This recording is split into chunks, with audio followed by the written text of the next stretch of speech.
Have you started a game of Polytopia confident, ready to claim territory when you just can't find villages? Where are the villages? Poly Champions went on a quest to find the answer. We analyzed the Polytopia code to find how villages are placed on the map, and not just villages, capital spawns, resources, ruins, and starfish. The answers were surprising. Watch and learn how a Polytopia map is made. Use it to get ahead of your opponents. The seemingly randomness to Polytopia maps is fun, but can be frustrating. Since every map is unique, there's endless replayability, arguably one of the best things about the game. This isn't like chess, where the board is the same every game.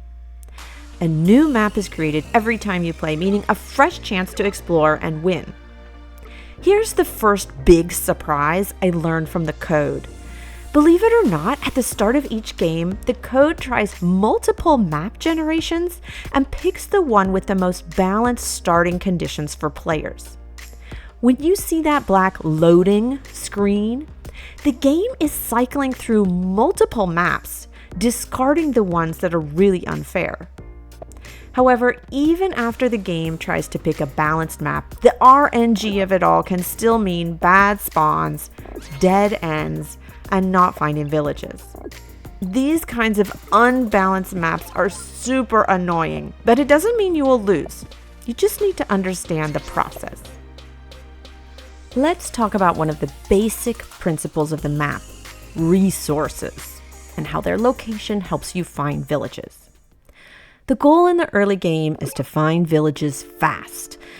The most important thing to know about finding villages is that resources, like animals, metal, fish, and fruit, always spawn within 2 tiles of a village. Think of resources as clues as to where villages are likely to be located. Send your units towards those animals and fruit to find that village. Mountains and empty forests, like forests without an animal, are not resource indicators. Let's take it a step further and look at how each tribe generates certain resources at certain rates.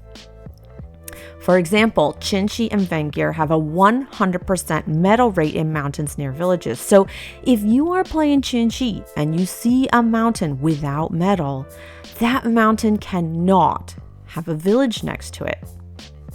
2 other examples are Imperius and Quetzali. Those tribes have a 100% resource rate on field tiles around their villages. That means if you see an empty field tile on Imperius or Quetzali terrain, there cannot be a village next to that tile. Yes, technically Quetzali cannot see farms without getting org first, but Quetzali has such a low farm rate that it's incredibly unlikely that there would be an empty tile without a farm. Here's the standard resource rates from the wiki. We will put a link to this in the description. But how is a map made? The typical order for map creation is capital spawns, villages, terrain, resources, and then ruins and/or starfish. Most maps use domains to place capitals, so players don't start too close to one another. The number of domains depends on the number of players. These regions, also called quadrants when there's only 4, are evenly sized zones on the map. Capital cities are placed in an unoccupied domain based on weighted randomness. Let's make some maps as examples. Here's how a Drylands map is generated. Let's do a Saimanti versus an Umaji. Capitals are placed in quadrants. The number of quadrants depends on the number of players. Next, terrain is generated. These are the mountains and forests. Since this is Drylands, there's no water. For Drylands maps, all villages are added after the terrain. The game does not care about the number of villages on the map. It just randomly throws in villages until there is no tile left where it can place one. Next, the tribe-specific climates are filled in. Lighthouses are placed in the corners. Resources are placed based on the tribe rates. Lastly, ruins are placed randomly. Ruins can spawn on mountains, forests, fields, or deep ocean, but they cannot spawn right next to another ruin or a village. The number of ruins is based on the size of the map. Let's do another one. How about a tiny Drylands map with 2 players, a barter, and a kiku? First, quadrants and capitals. Next, the terrain, like the mountains and forests. But since one of the tribes is kiku, that capital gets 2 water tiles for fish. Now the algorithm looks for spots for villages. But how? The game starts by randomly selecting a tile where the rules say a village could exist. We'll get more into the algorithm for village placement later, including a big surprise in the code. But after a village is placed in a random spot, then the algorithm starts over. It reassesses, finds all the potential spots for villages, and places another one. The game repeats this process until there are no potential tiles for villages left on the map. Next we get resources, lighthouses, and then the ruins. For tiny maps, we always get 4 ruins. Before we continue, let's talk more about how villages spawn. Villages cannot be too close to each other. They must spawn 1 tile from the edge of the map and a minimum of 2 tiles away from each other. This is so that the village borders don't overlap with each other. However, the game doesn't care if this overlap happens if you upgrade with border growth. On Drylands, where all villages are added after the terrain, villages must also be at least 2 tiles from the edge of a map. During our research for this video, we found one additional village spawn rule for Drylands, Archipelago, Lakes, and Waterworld that explains this kind of situation where there should be a village, but there isn't. But to explain this, you'll need to understand about the 3 types of villages, so we'll get to that other rule later. The 3 kinds of villages are suburbs, pre-terrain villages, and post-terrain villages. Okay, so what's a suburb? No, not that kind of suburb. In Polytopia, a suburb is a special village that is associated with a capital. For Lakes and Archipelago, after the capital city is placed, the algorithm puts 2 villages nearby. Let's make a lakes map and see how it works. We'll do 5 players on a 324 tiles map. First, capitals are placed based on spawn quadrants. Since we have 5 players, we get 9 quadrants. Next, suburbs are placed at least 2 tiles from a capital, space permitting. For a map this size, each capital usually gets 2 suburbs, but sometimes there's no room, so the algorithm does the best it can. Additional pre-trained villages are placed based on the density formula. For this 324 tiles game with 5 players, we get 7 pre-terrain villages. Now the terrain. Water is placed around the capitals and villages. For lakes maps, the perimeter must be land. The percentage of tiles that are water on lakes is about 25 to 30%. The code calls this the wetness coefficient. We'll get more into that later. Normally at this point, post-terrain villages would be added, but since there's no space for those secondary villages after putting in the water, we don't get any more villages. Next, the mountains and a forest terrain is added, as well as lighthouses. Then we get the resources based on the tribe rates. Lastly, ruins and starfish are added. For a large map, we get 9 ruins. A maximum of 1/3 of these ruins are allowed to spawn on water. Also, ocean ruins must be at least 2 tiles away from villages, since they could potentially become lost cities if an aquarium player claims them. If there's space, starfish are added. The map makes approximately 1 starfish for every 25 water tiles. Starfish can spawn on shallow or deep ocean tiles, but they cannot be next to another starfish, a lighthouse, or a city. Oh, and if you're wondering what this tribe is, that's a mod. It allows me to play with fan-made skins.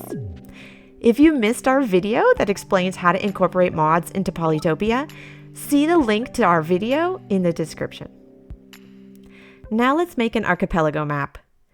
We'll use Quetzali, Umaji, and an Imperious skin from Polymod. In the first step, capitals are placed in those spawn quadrants. Then suburbs are placed 2 tiles from each capital. Additional pre-terrain primary villages are placed based on the density coefficient formula. It's the same formula as lakes. Here we have 400 tiles, 3 players, 2 suburbs, so we get 8 pre-terrain villages to place. Next, we get the terrain. Land peninsulas are generated around the capitals and those suburb villages. For archipelago maps, the wetness is high, so you get about 3/4 of the map as water. In addition to water, forest and mountain terrain is added. It is possible for mountains to be placed so they block land access to the suburbs. Next comes those post-terrain secondary villages. The algorithm looks for available spots, 2 tiles from the edge of the map, 2 tiles from other villages, and another secret formula we'll discuss in a minute. Then we get lighthouses, resources, ruins, and starfish. So what about the mystery of the missing village? Why do some tiles not get villages when really you expect that they should? Here is what we found from looking at the code. In addition to the usual limitations like not being placed on water and not being placed within 2 tiles of the edge of the map, the algorithm will not place post-terrain villages 3 tiles from the edge of the map. Yeah, again, this only applies to secondary post-terrain villages. Doesn't apply to capitals, not to suburbs. Let's look at some examples to see how this works. This 3-tile restriction on villages is easy to see on massive archipelago maps. There's room for villages here and here, but those spots are 3 tiles from the edge. Also in this example from earlier, the island is 3 tiles away from the edge of the map. While you can see this on massive archipelago maps, it's most important for drylands. All drylands villages are these kinds of post-terrain villages. That means drylands maps cannot have villages on the 1st, 2nd, or the 4th tile from the edge. It's very striking on larger maps. You can see that these tiles are dead zones for villages on drylands, and it explains why so many of our bullet tournament tiny drylands games end up with low density. Let's do a Waterworld map next and talk about wetness. Each map type has a different level of wetness that guides the algorithm on how much water to place. Since Waterworld is almost all water, the tiles all start as deep ocean. Capitals are placed on spawn quadrants. We'll use 3 players, a Saimanti, an Umaji, and a Chinchi.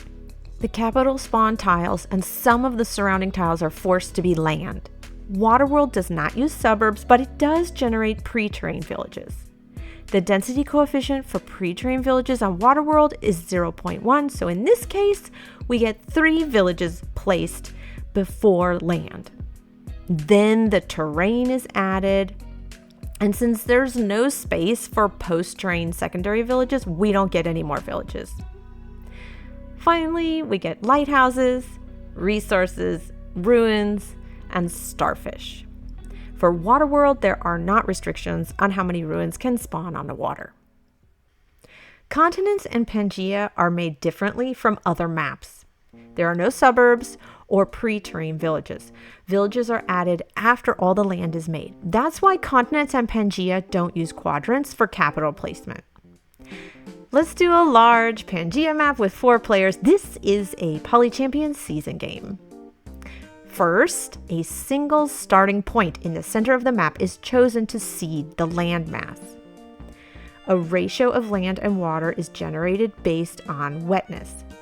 For Pangea, about half of the tiles are water. Again, Pangea does not use domains. Instead, villages are placed on land one at a time until there's no space left following the post-terrain village rules. with exceptions for tiny island villages, which we'll get to in a minute. Next, some of those villages that are already generated are converted to capitals based on two factors. First, the game wants the capitals to be as far away from each other as possible. And second, the algorithm prefers to have capitals next to water tiles. That means you almost always get capital spawns on the coast.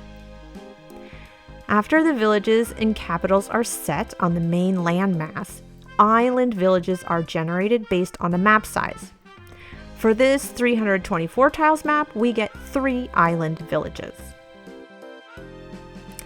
Then the terrain is added based on each of the tribe's rates. And finally, we get lighthouses, resources, ruins, and starfish. For these maps, only about 1/3 of ruins can spawn on the water. Lastly, let's do a 196 continents map with 2 players. As with Pangea, we start with water and seeds for land masses. There are no quadrants. Land is added through a procedure called noise, which gives a natural-looking variation to the map. The number of land masses is based on the number of players, wetness level, and map size. For continents, about half the tiles are water, and the land masses have to be between 30 and 200 tiles of land and at least 1 tile apart. For a 196 tiles map and 2 players, half the map being water, then each continent has about 50 tiles. You often get these 1-tile strips of shallow water. We also call them rivers, which can be great for bridges. After the continents are created, the algorithm places 1 village at a time on each continent. Villages must be 2 tiles away from each other. The game does try to make sure at least 1 village is on each continent. Because this is a small size map, we get 1 tiny island village. Then, like in Pangea, 1 village per player is converted to the capital. Each capital has to be on a different landmass, space permitting. Mountains and forests are added according to tribe rates. Then we get the usual lighthouses, resources, ruins, and starfish. Now let's put it all together. This is a huge Pangea 3v3 Pro season game. Looking at the shared map information from the 3 teammates at the end of turn 3, one of whom is Illyrian, so we can see ruins, we have this combined map. M83, leader of Kraken, talks us through how to use what we know of how maps are generated to locate villages and opponents' capitals. Alright, here we have the merge for the first turn. First, what we need to do is we need to mark the ruins. Then, after that, we can see 2 shorelines, which indicate 1 island cities. One is located over here and the other one is located here. And after that, we need to mark the regions around the ruin where we know any village cannot be located. As you can see, I left out 4 of them. 2 of them I'm fairly confident they are water ruins, and for the one in the north and in the east, they are in the corners of the map, which, because Pangea is generated in a circle, it's very unlikely that they will be located on a land. So I can pretty confidently say that neither of them are land ruins. This is important because these ocean ruins have larger area around them that cannot have any village. And now all that's left to do is to mark any area that is too close to the villages we see for any village to be there. Alright, now I will mark any area that is too close to the edge for any village to be there. And also, looking at the west corner, the likelihood of any of those fog tiles being land is pretty low. And now we can see this tile. There is seemingly nothing preventing a village from spawning there, and as we know, the villages in Pangea or any of the other maps are perfectly filled. And because of that, we know that there is something we cannot see that is preventing a village from spawning there. That means that in those two available fog tiles next to it, there needs to be one village that prevented a village from spawning on this specific tile. Next thing we see is this warrior. While we are on turn 3, Chinchi has yet to play because he is last in order. Because of that, we know that the warrior just arrived at the village. That means that the capital needs to be nearby. Now, could it be one of the two tiles that we marked previously? Well, very unlikely, because the spawning prefers to have capitals as far as possible from each other, and these two tiles are simply too close to the basic capital for Chinchi to have capital on them. That means that we need to look on to other available tiles that we have, and we can see that there is this line that could potentially have Chinchi capital. So one of these 5 tiles very likely has Chinchi capital on them. Because the area is very big, it's also possible that not only capital is located there, but also a village. Next we look at this tile, and we can see that right now there is nothing preventing it from having any village. These two tiles could potentially also have a village, which would prevent the black tile from having any village. This means that one of these 3 tiles needs to have a village. With the same logic, we can create this area. We can look at one tile, ask if it can have village or cannot, and where would other villages need to be in order for the tile to not have village.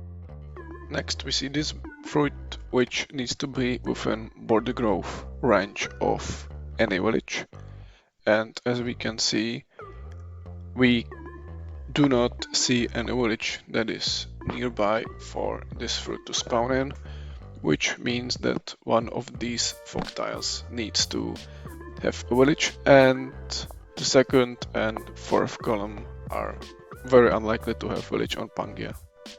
So very likely the village is located on third column.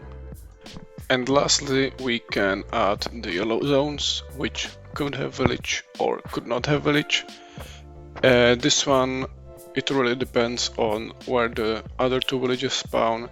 If they spawn too close to each other, they would prevent any village to spawn there because they would be too close.